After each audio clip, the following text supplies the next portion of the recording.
Welcome to another episode of Conversations with Coleman. If you're hearing this, then you're on the public feed, which means you'll get episodes a week after they come out, and you'll hear advertisements. You can gain access to the subscriber feed by going to colemanhughes.org and becoming a supporter. This means you'll have access to episodes a week early, you'll never hear ads, and you'll get access to bonus Q&A episodes. You can also support me by liking and subscribing on YouTube and sharing the show with friends and family. As always, thank you so much for your support. My guests today are Shelby and Eli Steele. Shelby Steele is a senior fellow at the Hoover Institution and the author of many books, including The Content of Our Character, which won him the National Book Critics Circle Award. Eli Steele, who's his son, is a documentary filmmaker whose films include How Jack Became Black, What's Bugging Seth, and What Killed Michael Brown, which is the subject of today's conversation. The topic, of course, is the shooting of Michael Brown in Ferguson in 2014 and all the related issues. One note here, Eli Steele is deaf, but is able to lip read over Zoom. So understanding his speech might take a bit more focus than normal, but it's very worth it. I really enjoyed this conversation, and I hope you do too. So without further ado, Shelby and Eli Steele. Shelby and Eli Steele, thank you so much for coming on my show. Thanks for having us. It's a pleasure. So I just finished about 30 minutes ago watching your documentary, What Killed Michael Brown. And I want that to be the focal point of this conversation. The documentary is excellent and interesting and timely. I think everyone listening to this podcast should go watch it on Vimeo. It's $20, and I make a very brief appearance, but it's worth watching, and this podcast won't be a substitute for watching it. So I want to talk about the themes of the documentary, and I also want to talk about the censorship of the documentary from Amazon and the wider problem of tech, virtual tech monopolies deciding based on political bias what counts as valid material. But before we get to that, let's just talk about what moved you to make this documentary about Ferguson and the shooting of Michael Brown. You want me to go? Sure.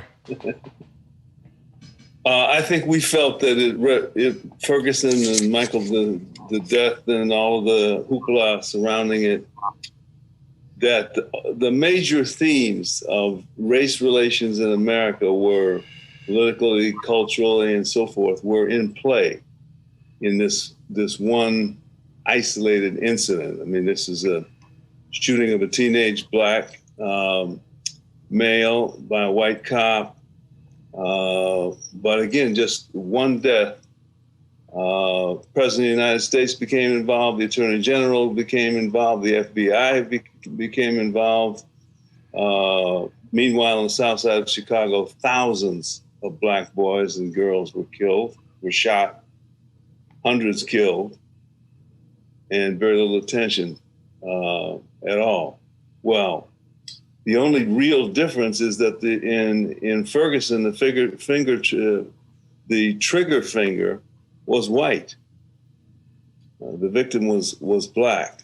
In Chicago, it was black on black, no interest. Well, that seemed to me to encapsulate there's something very unique about race relations in America, and so we took the film as an opportunity to explore that, try to identify what forces were at work there, how this happened, and more broadly, where is the matter of race in American life today?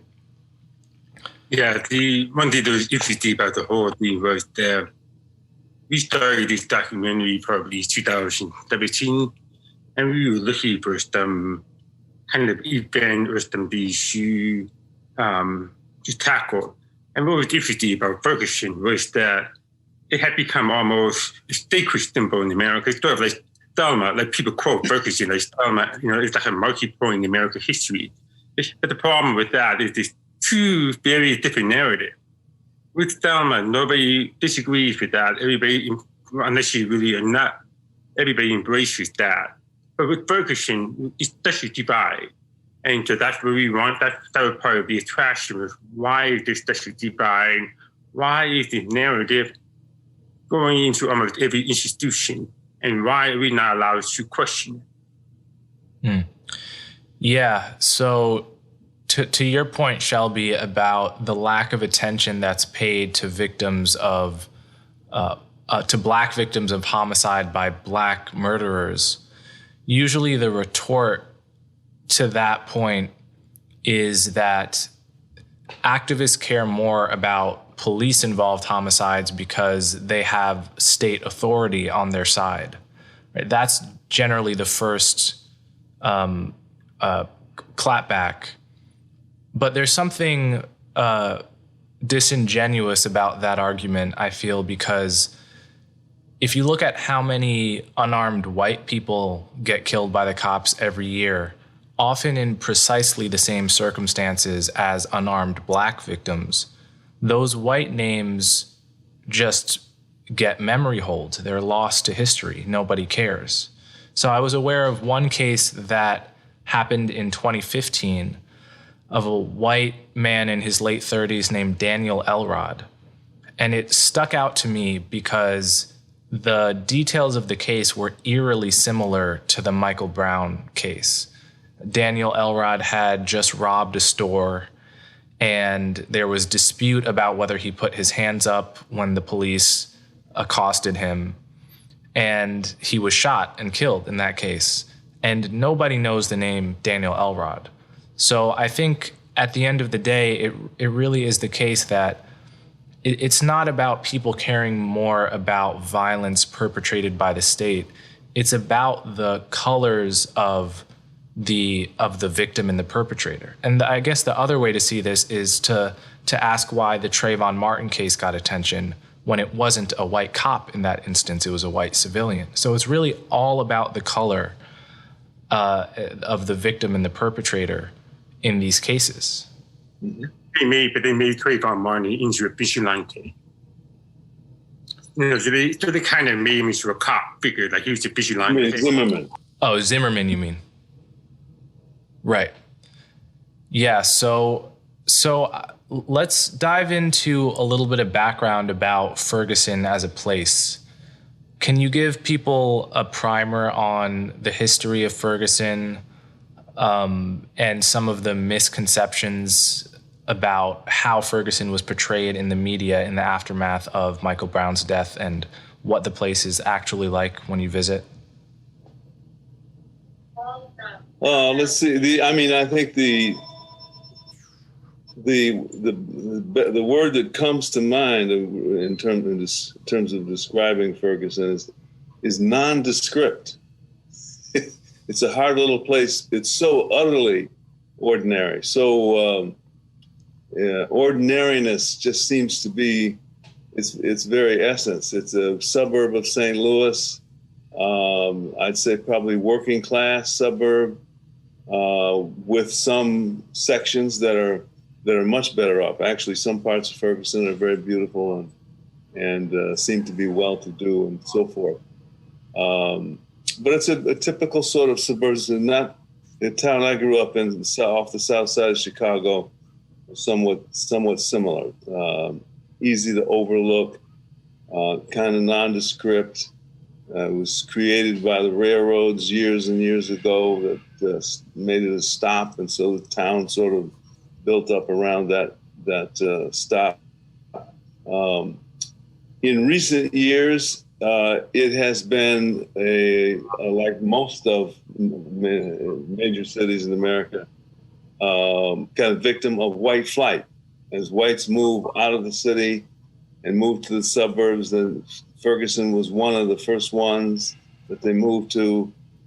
As time passed and there was rigid segregation and so forth, As time passed, we come up to contemporary times, and the government has introduced Section 8 housing, which are apartment buildings for people who are on welfare. And so they brought in to Section 8 housing this one neighborhood where Michael Brown was shot and killed. That neighborhood became a kind of ghetto within a little working class city, little town, 22,000 people. And that's where the focus of the police often were, in that neighborhood. And as time has moved on and white flight has continued, the area now is not 100% black, but it's close. Most of the surrounding suburbs are all black, really, at this point, and have been for a while. Peaceful little part of the world, again, working class, but mainly, again, the stresses of urban renewal and handling the growing black underclass sort of pushed Ferguson into this situation where it had Section 8 housing for the first time and lowered property values, and the town began to decline.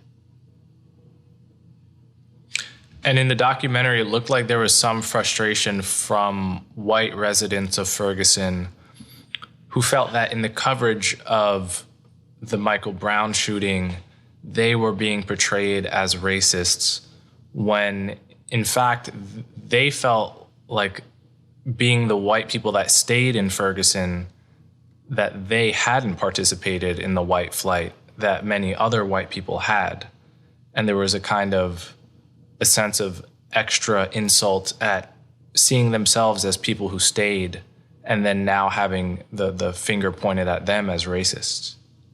Yeah, that's right. We interviewed the Ashbys, a couple that moved there 20 more years ago, lived there happily all this time, and there are many other white families. We interviewed another gentleman who's an engineer and who's lived there pretty much all of his life.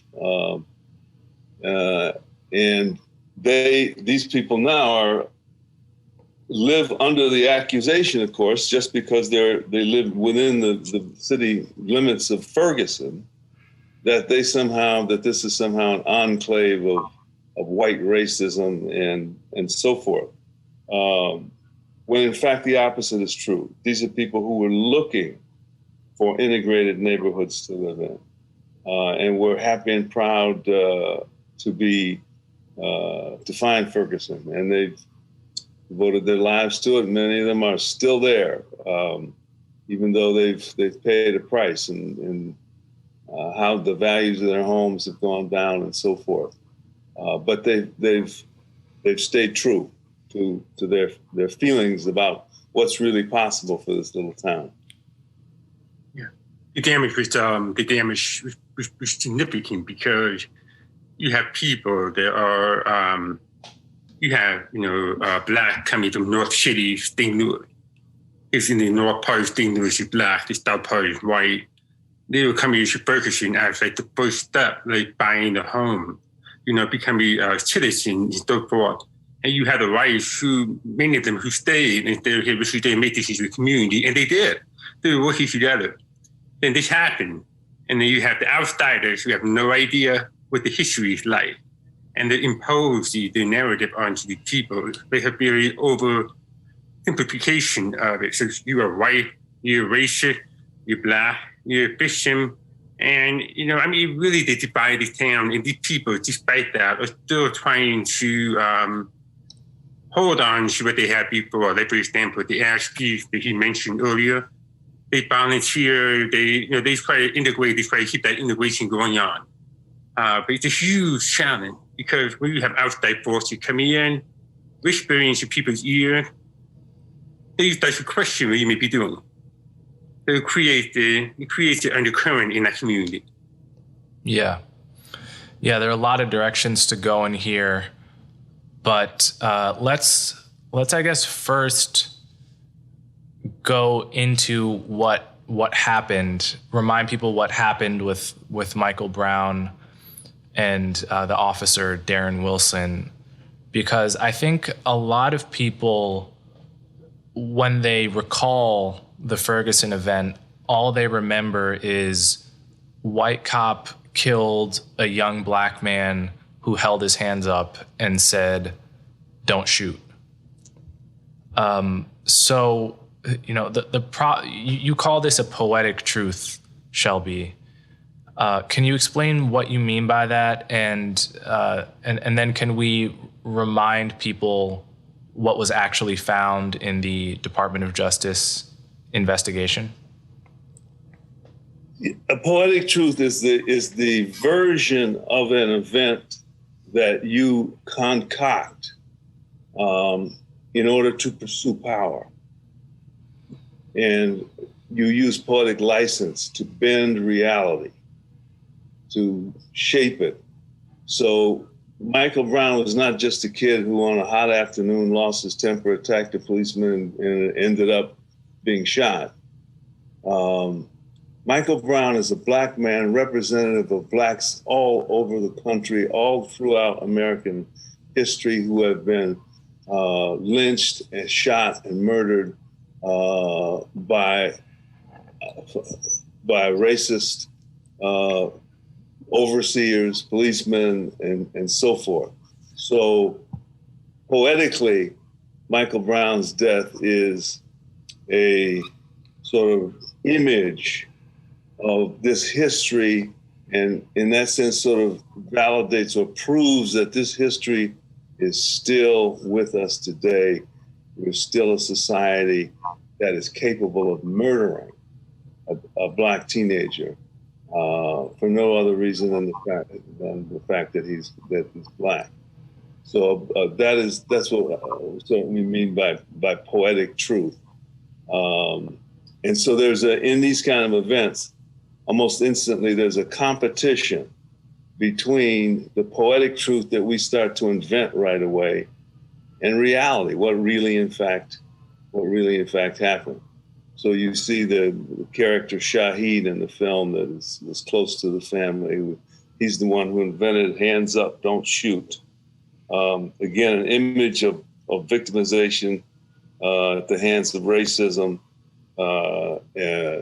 He was one of the sort of architects of this poetic truth. That why do this? Why go to all the trouble to reinvent in this way? Because in America today, blacks at any rate perceive their victimization to be their power. It gives them a moral authority in American life to push, to demand things, to argue for their own entitlement, to be recognized. So our victimization is, in that odd sense, precious to us. It stops, if it weren't for that, we would be invisible completely. But so what they're doing in the poetic truth saves our self-esteem. Here we are again, and poor boys was shot by a white policeman, and it's like 1932 in Mississippi, and the beat goes on. America owes us, and then we have the dynamic that just sort of then spins out. Eric Holder, the Attorney General, Barack Obama, the president, come into Ferguson. President of the United States sends his envoy, Eric Holder, Attorney General, to investigate, because they want the poetic truth to be the truth that prevails, because that's where the power is. If blacks have been victimized, then that's power. They can bring it back, use it in a political context. Whereas in Chicago, 300 miles up the road. Again, thousands of blacks shot every year, teenagers, by other black teenagers. President's not interested. He never visits. The Attorney General, you can't get his attention because there's no power there. The minute there's power there, then the poetry begins. So am I remembering correctly that Eric Holder did not meet with the white mayor of Ferguson, but met with the black mayors of all the surrounding towns? That's right. I mean, talk about a naked power move. That was it. Yeah, so to remind people here, Eric Holder came into Ferguson saying, he's coming as the Attorney General, but he's, quote, also coming as a black man. And combined with not meeting with the white mayor of Ferguson, all of that amounted to a signal that he was significantly biased towards finding the cop to be guilty of something. And even still, when he ended up releasing 2 different Justice Department reports, the one that pertained specifically to the Michael Brown case, exonerated Darren Wilson because, on the basis of evidence, even coming into it biased against him, was unable to, corroborate any witness testimony to the effect that Michael Brown had his hands up or was killed execution style. And the witness testimony overwhelmingly corroborated the cop's account, wherein Michael Brown punched him, tried to reach his gun, overpowered him, initially began to run away, but then turned around and charged the cop through 2 series of bullets, almost unfazed, and then finally went down. So it corroborated the basic picture of a cop trying to make an arrest and fearing for his life, and only shooting because he rationally feared for his life. And many people don't remember the Ferguson incident that way. They remember what it felt like initially to read "hands up, don't shoot." And it seems like a lot of these cases end up going that way. There's an initial picture surrounded by uncertainty, and it could go either way. But all the incentives in the media, especially outside of Fox News, all the incentives in the media are to take the racism angle, to look at all the evidence that confirms the racism angle and ignore any evidence that could possibly exonerate the cop. And it's happened over and over again since then.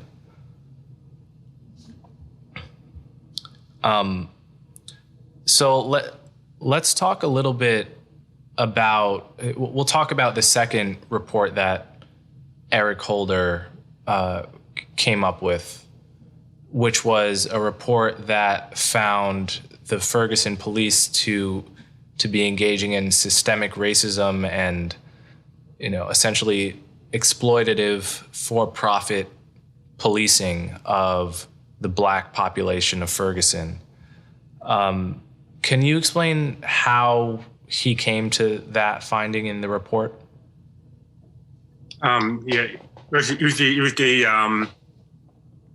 a lot of people in Ferguson had very mixed feelings about the report. Apparently, I don't want to speak 100% I'm relying on memory. But apparently there were 3 officers in Ferguson that were in charge of this traffic stop. If you look at the report, there was the guy that mainly gave this ticket. If you look at Eric Holder's report, you notice that they call them police officers. They know the race. So that's where you have to look at the report and say, okay, they're referring to white cop. But these cops over here, they don't mention the race because they're not white. At least 2 to 3 are not white. So it doesn't quite fit into that narrative. But when you read it, you can assume that the cops are white because Ferguson is a majority. The police department at that time was almost all white. for some reason, that particular aspect they were not right. So there's a lot of things in that report that kind of fall short of what you would be required to do if you were a public policy student or some kind of law student. They don't meet the standard. Or they use certain isolated events to indict the whole police department. But when you kind of step back and look at the picture and how many pieces there are not that many. I mean, it's like any town will have all these little incidences. You can make them into what you want to make them into. So that's why the report itself was kind of, it was a little shoddy. And that's sort of why we made this movie, because we realized that we had to go beyond what Elrod did in his report to try to arrive at the truth, if we can.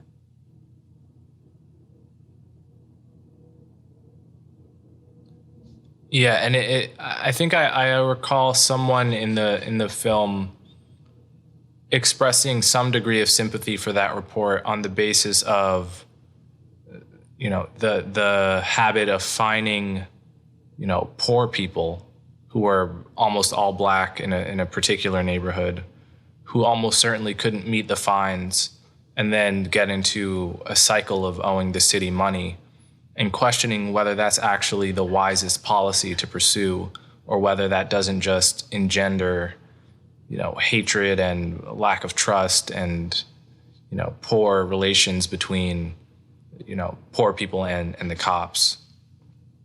Well, one thing we found, one of the people in the film, this woman named Terry, who was the wife and mother of two Ferguson policemen, both of whom were involved in all of this. And she makes some obvious points. For one thing is that most of the tickets go to blacks because that's who lives there. The town next door to Ferguson is 95% black. And so in terms of ticketing as a way to create revenue, and it is a way, it is often used and it is often misused as a way to create revenue in all these little suburbs of St. Louis. Chicago is very similar. They don't have many revenue streams. Ticketing is one. And so if you are in and about those areas, you really have to be, you had to be at that point very careful, or you'd get a ticket, and if you didn't pay it off, then you'd get a summons, and if you didn't do that, it would just mount and mount, and you'd be out of work, and they finally would put you in jail. So it's a draconian and terrible way to raise revenue, but it was hard to prove racism. Once again, it affected everybody. Many of the cops who gave out the cop who gave out the most tickets in Ferguson was black. In the municipalities very close by, once again, they use ticketing as a source of revenue. So you don't get there's no clear black and white. We could decide it's the corruption and whole ticketing situation ought to change. And in fact, it has begun to. But it's, once again, the poetic truth is that it's driven by racism. It's systemic racism against blacks. Once again, there's no evidence of that at all. Yeah. Go ahead. I think the bigger problem was we have all these poor people that you've been disease. You have the black underclass. A lot of the housing projects failed. So you have the population of people they don't have. They were born into an environment where they have tools of the skill. They were not educated properly. Well, what do you do with them? You should move them around. Move them into Section 8 housing. You should kind of try and move the problems around. So in Ferguson in 2000, they're the ones that, okay, we'll do our part. Literally, a direct quote, we'll do our part. We'll take them in. We have these housing complexes, the two of them, Park Ridge and then North Wind. North Wind is where Michael Brown slept his last night there in his grandmother's house. So you take the population in. The poor, they're of a lower class than the people that live in the city. And the people who were originally there before them, can afford the fine, but these people can't. And so that's what the Roman theory was saying, was you brought these people in, but you didn't adjust your policies to make it fair or make the system more fair, so they would either work it off or so forth. However, the counter argument, which we did not put in the documentary, you should correct me if I'm wrong, was that they actually did implement policies that you should work off your fine, you should do things to get off if you wanted to, but rarely did anybody show up. Mm. So they kind of go both ways. Mm. I didn't know that. Since Michael Brown's death, ticketing has gone down.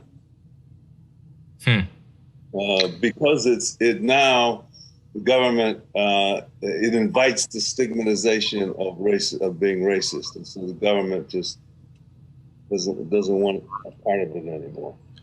And do you know whether the residents of Ferguson feel that that's a net good? Oh, I'm sure they probably do feel that it's a good. On the other hand, there's been this sort of Ferguson effect, where the policemen have pulled back. Generally, the police department shrunk by half. So there's just simply fewer policemen around. Again, because the fear of the stigmatization of being not only a cop but a cop in Ferguson, it's sort of you take a career risk doing that. So crime is up, accidents are up, speeding is way up. Everybody speeds now.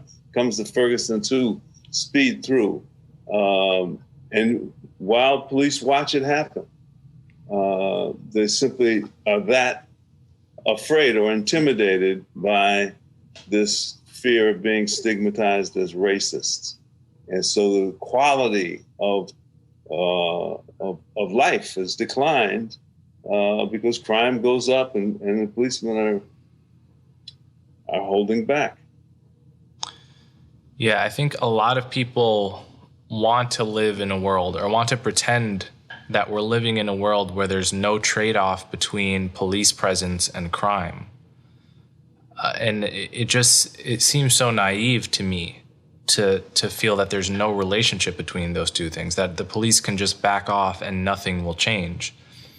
And the truth is, I think the media pays more attention to police abuses than to the aftermath of these scenarios when crime can go up and, you know, the rioters and the cameras have left, and it's just the residents of these locations that have to deal with the long-term consequences.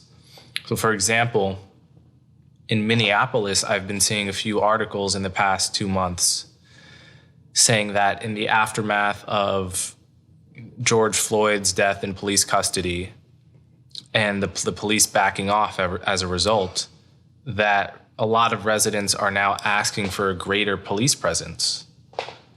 And obviously those stories don't make it to, you know, in general, don't make headlines as much as the initial stories of police abuse do. So people get the false impression that this is just an easy good versus evil question. All we have to do is get rid of the cops, and there's no hard adult trade-offs to even think about.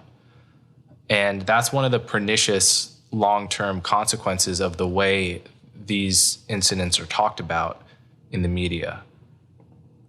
Yeah, though that's a negligible, policing is of only a negligible importance, and we can again show our innocence of racism by cutting back on the policemen, making hardworking citizens vulnerable to crime at a much higher level.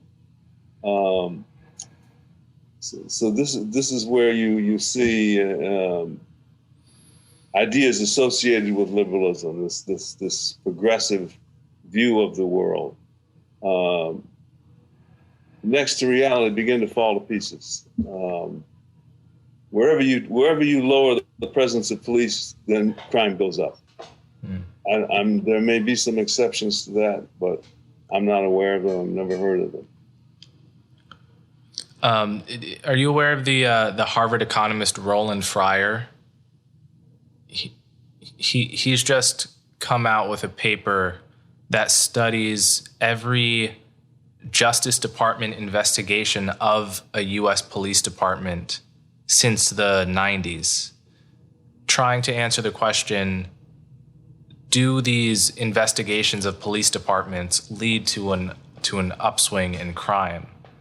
And the basic picture of his investigation is that when there's a Justice Department that's precipitated by a viral video of somebody getting shot by a cop, in those cases, homicides go up substantially in the aftermath to the tune of thousands of mostly black people killed that would not have been killed if not for the investigation and the subsequent backing off. So there is some empirical reason to believe that this is a problem, not in every case, but in cases where the police really feel national attention being pointed to them as racists. Yeah, you're not going to make it any better if you call people racist.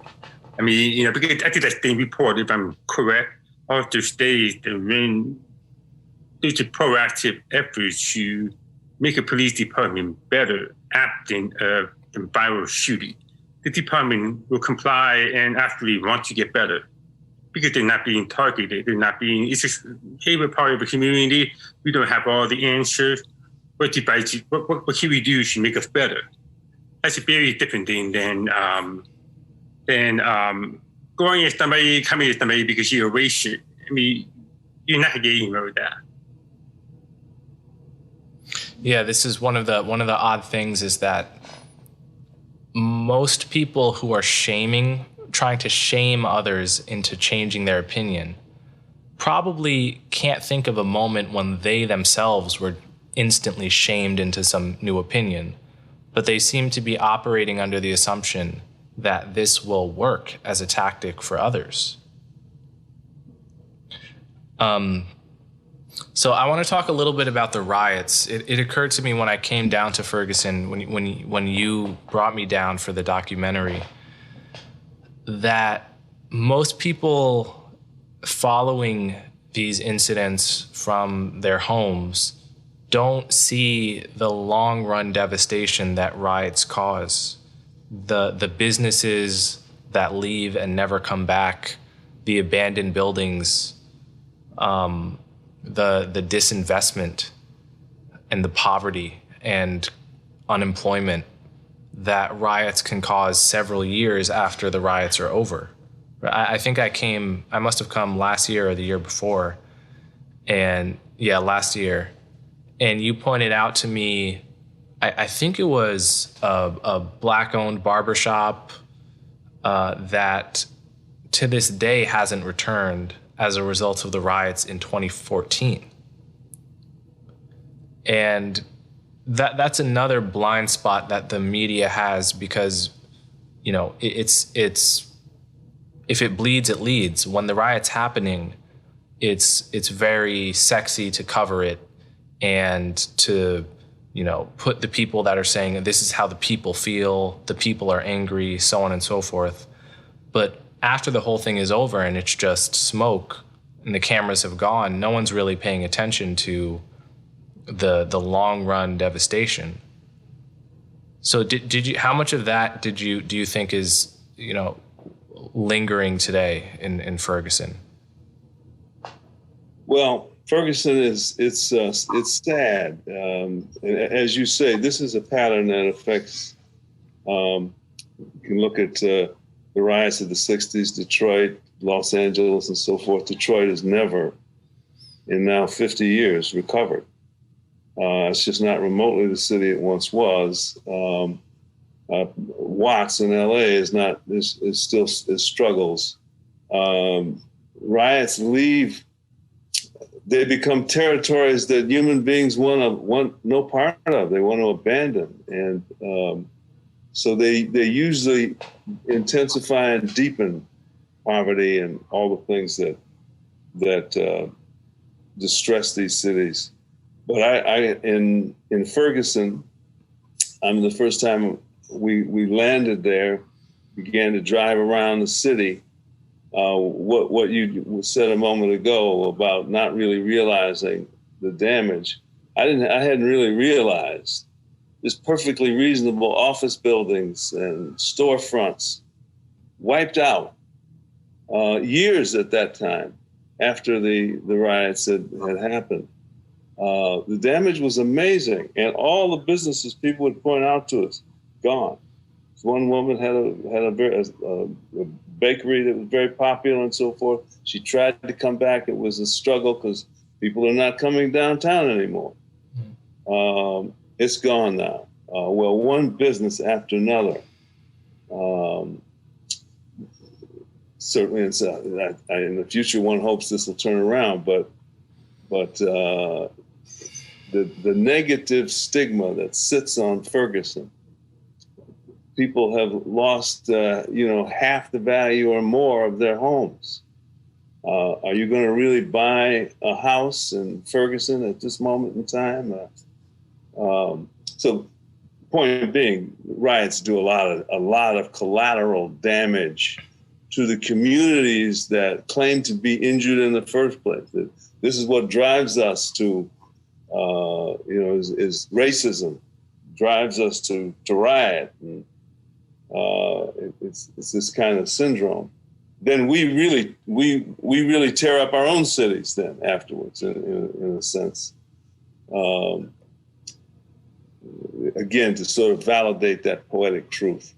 But it is painful to see crime rates go up, see the police force decline, and yet we met so many tenacious people in Ferguson who are white and black, who are never going to leave, who are determined to stand their ground. And in fact, a new boys club has been built near the neighborhood where Michael was shot.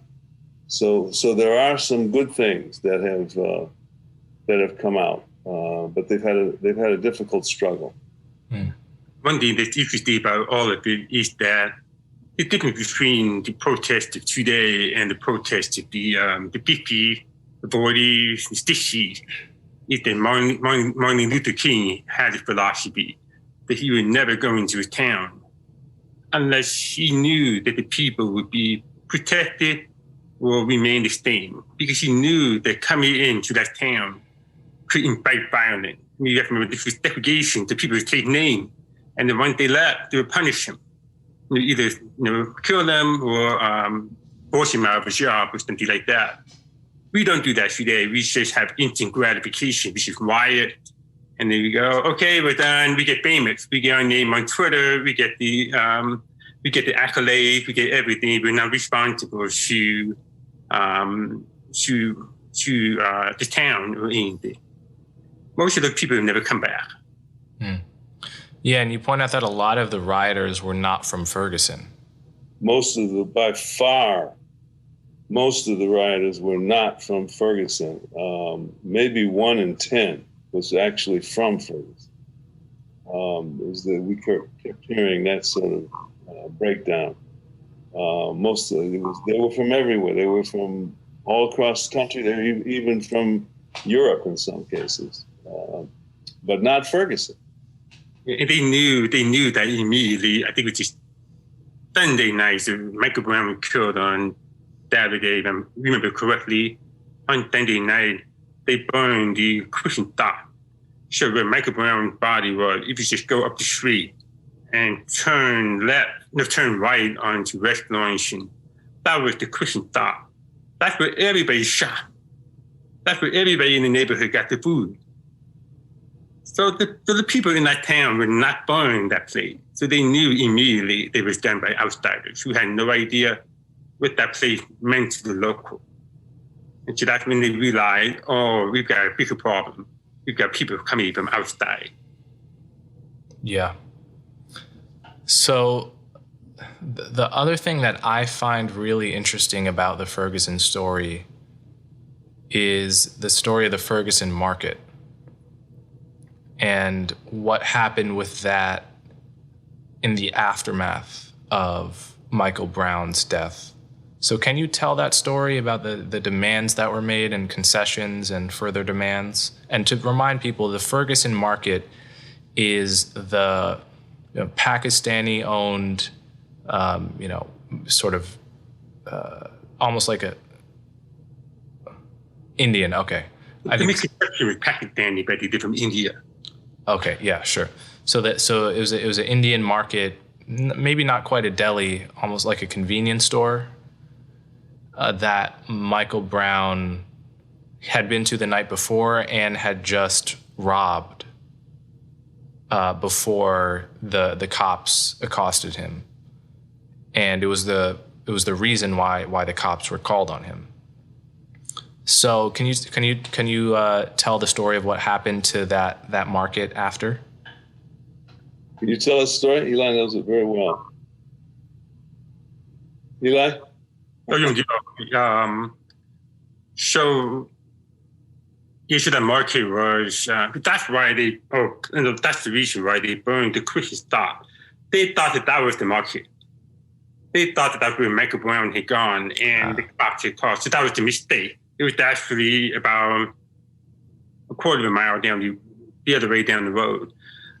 So basically, that market has always been the symbol of the epicenter, other than the spot where Michael Brown died. So it's this two big spot.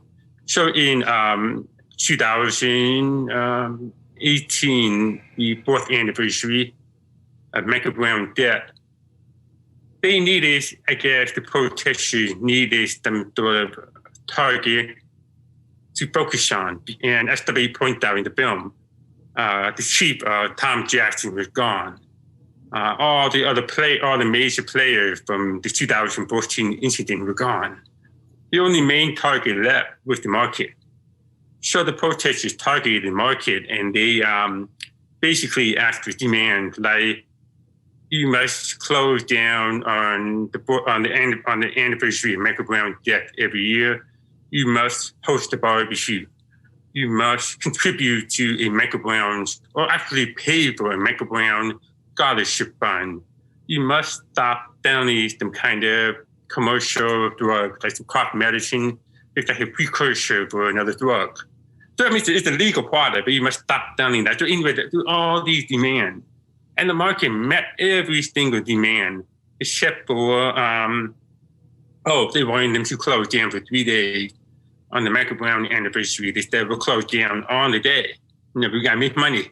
So they literally gave them everything. And once they gave them everything, the protesters said, that's not enough. We want the store. So they should keep escalating the demand. As in they wanted to own the store. Yeah, just give it to them. They become, I think it was actually become the Michael Brown liquor store, or what the new name would be, the Michael Brown market. And but it just really tells you about how the protesters have a desire to keep the protests alive. So they should keep moving the goalpost. So, and I think they got a lot of backlash for that, because people were just like, oh my God, you want to take away a store? These people had nothing to do with what happened, other than they called the police. But that was it. And they had nothing to do with it. And everybody else would have called the police if they had been pushing the store. I mean, that's what you do. Otherwise, you allow yourself to be taken advantage of. Mm-hmm. You live in a neighborhood like that. And then so the next year, they moved on to a new set of demand, which was, now we want the new black county attorney to reopen the Michael Brown case.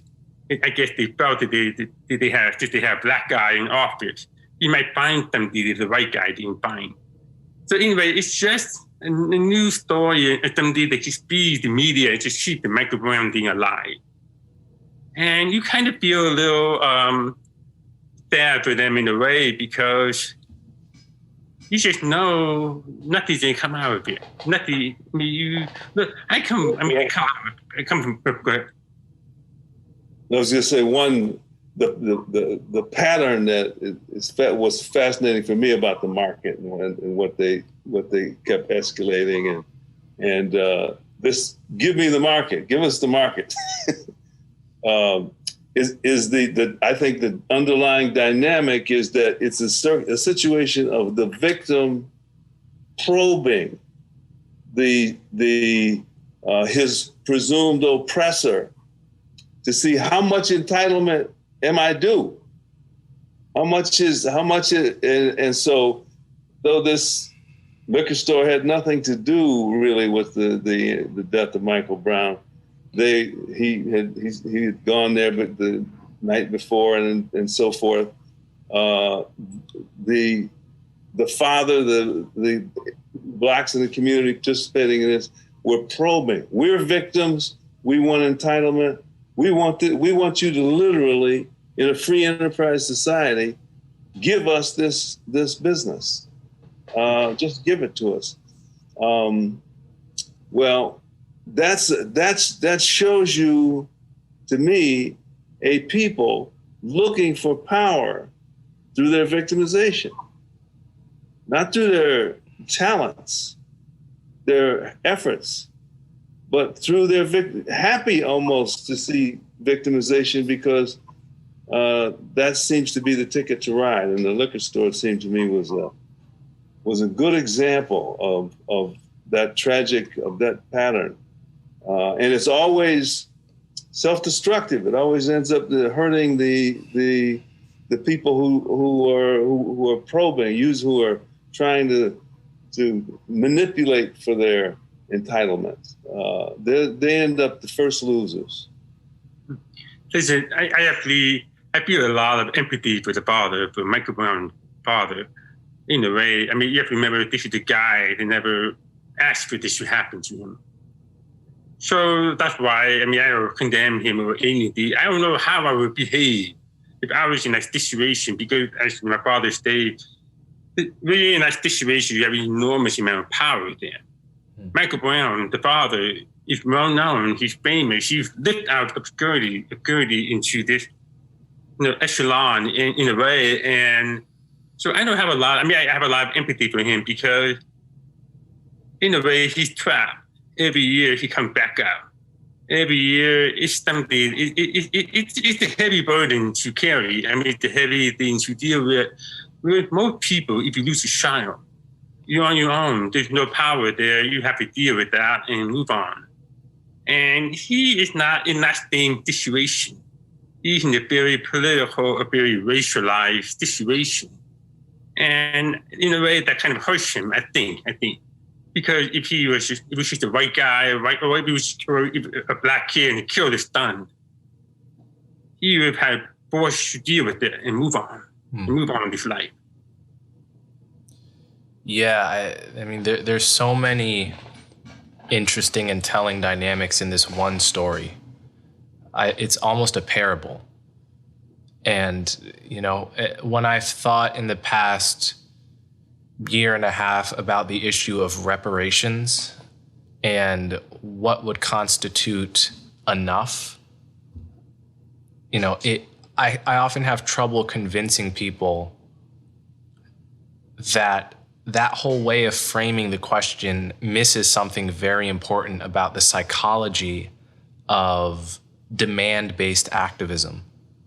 The psychology of demand-based activism is not that you have a set of requests that you want independent of anything, and it's just a matter of whether people satisfy those demands.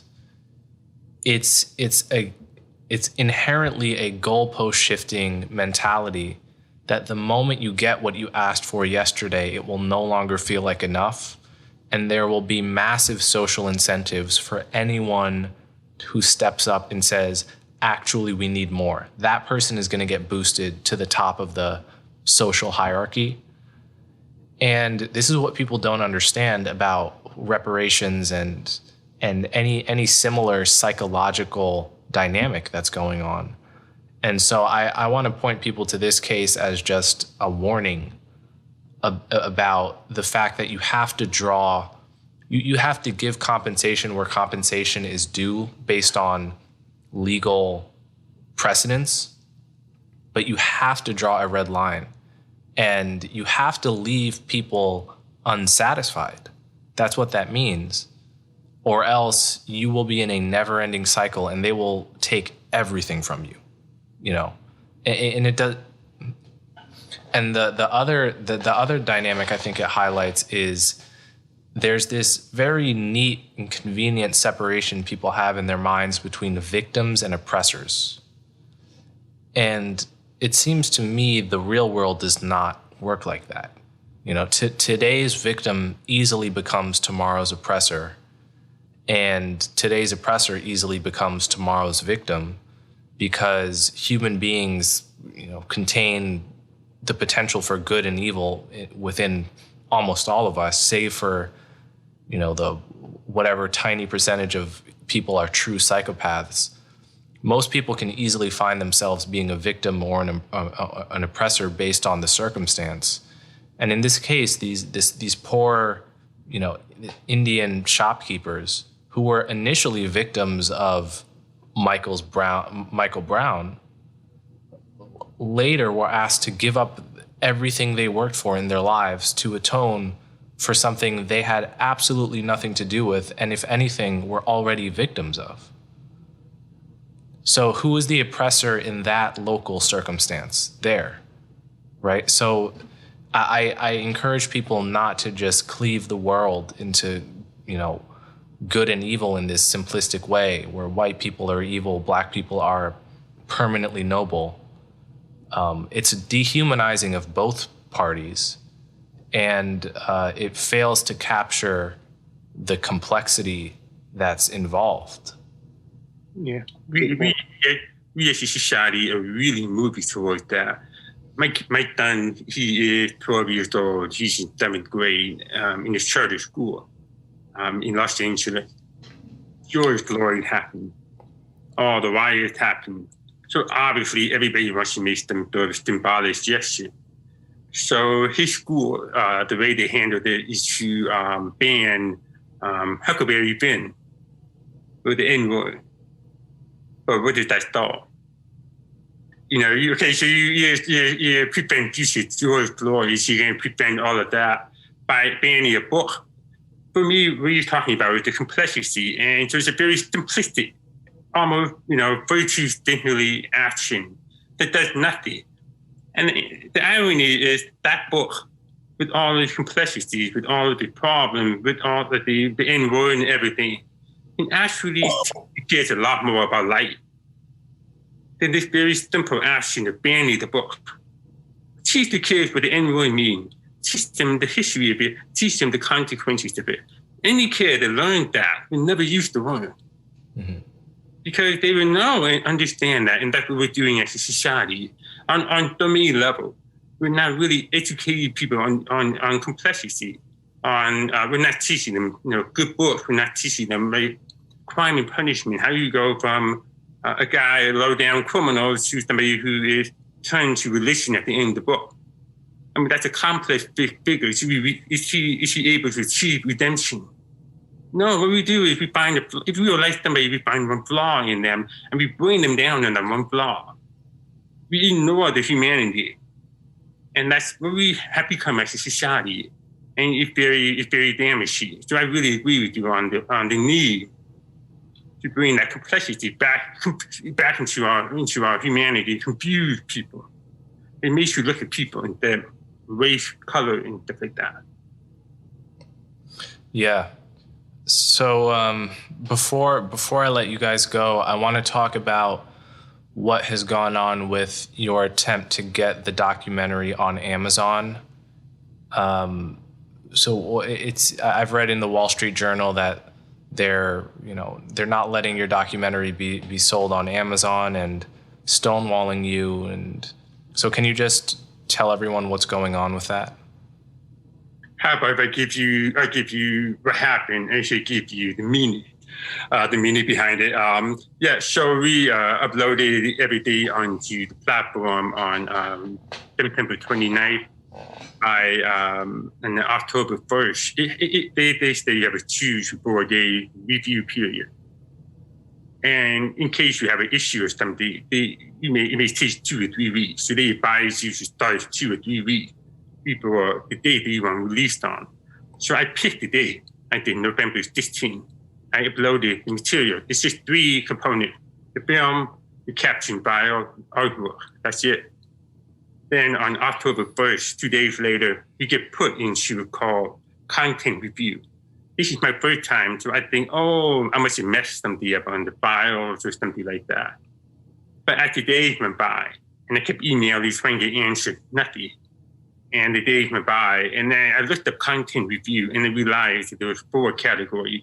I can't remember all of them, but it's basically offensive content, public domain content, vulgar or something really like exploitative, like pedophilia or something like that. But we met none of the criteria. So then why were we put into content review?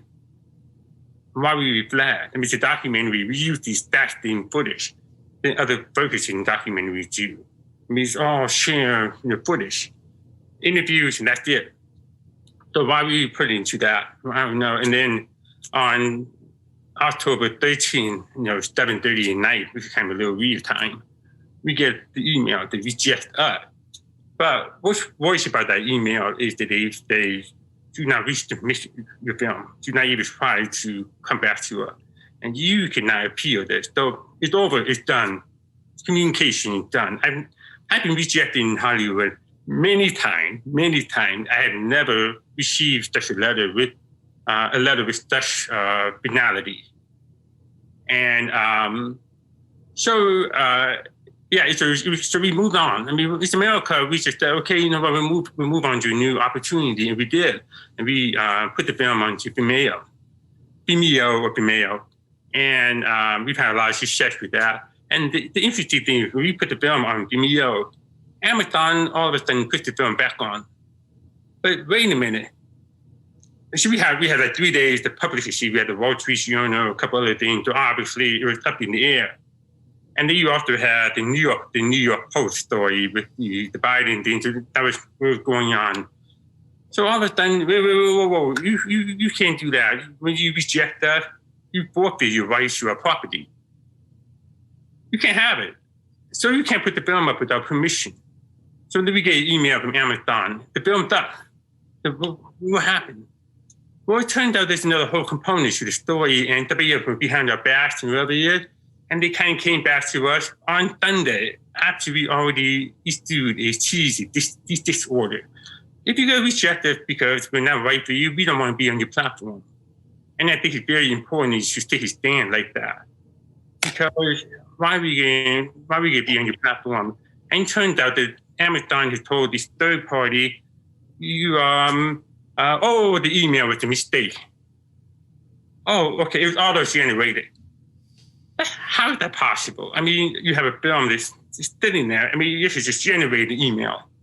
So they kind of claim me that the whole thing was a mistake and misunderstanding, which I really don't feel equitable, because we know that a story can survive one coincidence. But a story can never survive 2 or 3 or 4 coincidences. And there's just too many of them in this story. So, but when you look at it from a human point of view, can the human being make all of these choices? Yes. You can't have all of these choices be mistakes. So obviously they rejected the film because of the politics. The people election, it's a story that completely goes against the Black Lives narrative, the Black Lives Matter narrative. So, yeah. We should also add that they contributed $10 million to Black Lives Matter. Amazon did? As they canceled us. Oh, I didn't hear about that. Yeah. Oh, Black Lives Matter is even one of the leaders got a Warner Brothers contract yesterday. So Hollywood, I know a lot of people in Hollywood, and that's where the energy is, that's where the movement is. So we're running completely in the other direction. So is it on Amazon now or just Vimeo? Just Vimeo. Okay.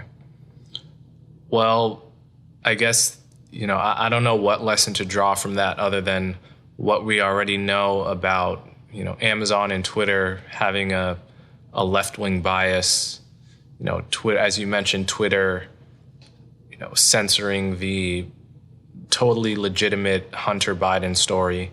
Whatever ends up being true about that story when all the facts are in, it's certainly news, and it should be read. It should be for the public to decide how legitimate it is. And God knows if it were about, Donald Trump Jr.